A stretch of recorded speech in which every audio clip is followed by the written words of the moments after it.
Terima kasih yang saya hormati Pak Tamsil, Ibu Ratu, pimpinan DPD RI, beserta pimpinan Komite 1.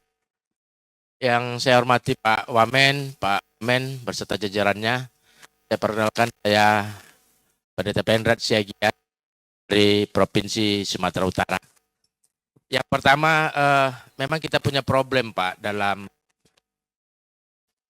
paling mendasar itu Undang-Undang Otonomi Daerah kita memang harus diharmonisasi dengan beragam undang-undang lainnya. Coba tadi kalau kita lihat tadi datanya, ya 10 provinsi yang paling dengan istilah Pak Wamen tadi nomor buncit ya, yang sangat tergantung dengan keuangan dari pusat ya. Itu semua provinsi-provinsi yang paling kaya di Republik ini, gitu. Ya, artinya problem fiskal tadi yang disampaikan, kapasitas fiskal ketergantungan daerah kepada pusat ini, itu kan ada problem tentang pengelolaan sumber daya alam dan lain-lain yang ada di daerah. Coba kita lihat misalnya ya, Undang-Undang Minerba.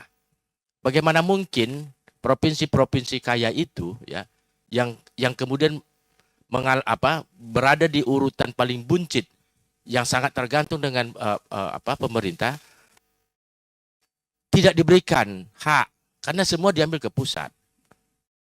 Bagaimana mungkin tidak tergantung daerah-daerah ini ke pusat misalnya, ketika Undang-Undang Cipta Kerja itu semua memangkas kewenangan daerah, kemudian dibawa, disentralisasi ke pusat.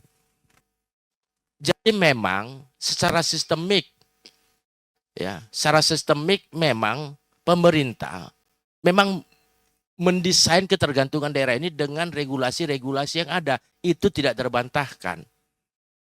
Jadi saya pikir yang paling mendasar kita memang harus melihat kembali, menata ulang kembali ya proses atau desain otonomi daerah kita gitu. Sehingga ketergantungan itu tidak lagi menjadi beban pusat begitu. Itu yang pertama. Yang kedua, soal daerah otonomi baru.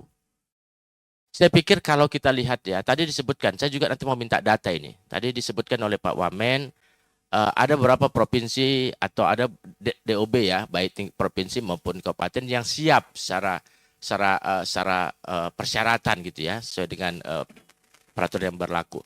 Saya nanti tolong diberikan data-data itu sehingga kami dari DPD tahu daerah-daerah mana saja yang sudah siap dan lain. Tapi saya mau bilang begini, ya, kalau tadi penataan otonomi daerah itu dikelola dengan baik, kemudian daerah diberikan kemudian kewenangan yang seharusnya mereka lakukan, saya pikir tidak jadi masalah daerah otonomi baru yang akan terbentuk di Republik. Saya yakin itu karena kemarin ya kita baru saja menerima audiensi dari Forum Nasional Panitia Pemekaran Daerah Otonomi Baru. Kita melihat itu banyak daerah-daerah yang sebenarnya kaya, bukan tidak bakal tergantung kalau kita melihat potensi-potensi sumber daya alam yang ada, potensi-potensi ya SDM yang ada di kelompok-kelompok itu. Jadi saya pikir kita harus melihat lagi, kemudian melakukan harmonisasi beberapa produk legislasi terkait dengan otonomi daerah. Itu yang ini karena baru selesai ya soal pilkada kita. Saya pikir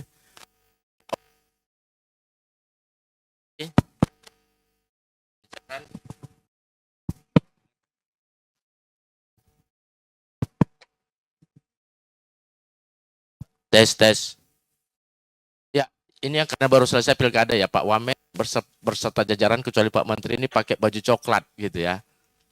Saya pikir Bang Bima yang dulu latar belakang konsultan politik, sekarang kan pasti sudah dengar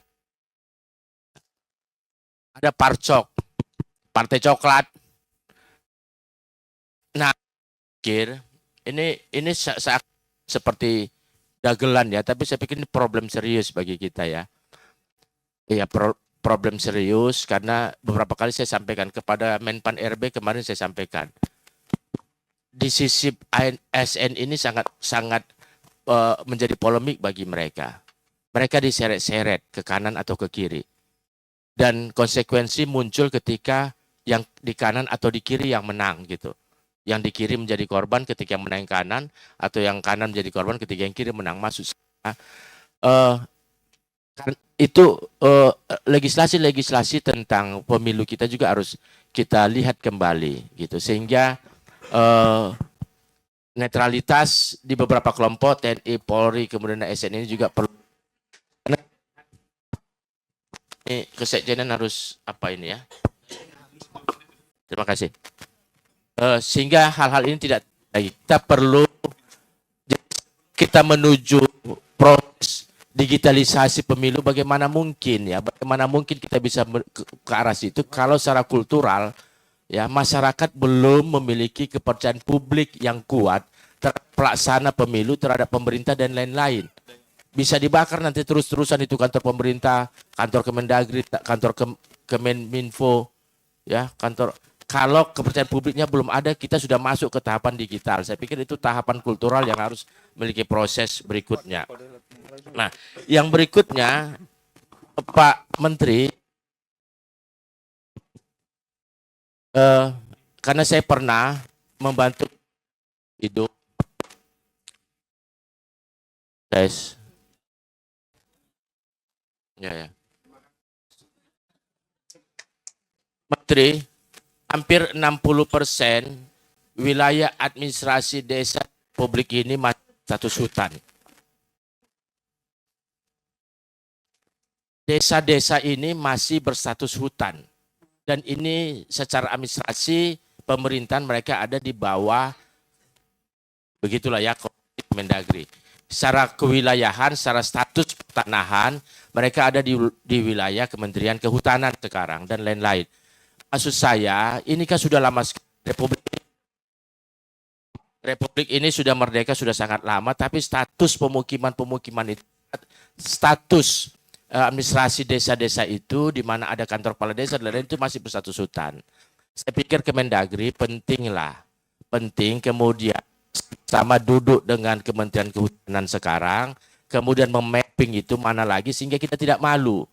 Masa peta administrasi desa, pemukiman di mana kantor kepala desa ada itu masih hutan. 60% data saya. Nah, saya pikir penting sehingga pemukiman atau wilayah-wilayah administrasi desa ini dikeluarkan dan betul-betul dijadikan wilayah administrasi desa, bukan hutan lagi. Itu usul saya kepada Menteri nanti sama kehutanan.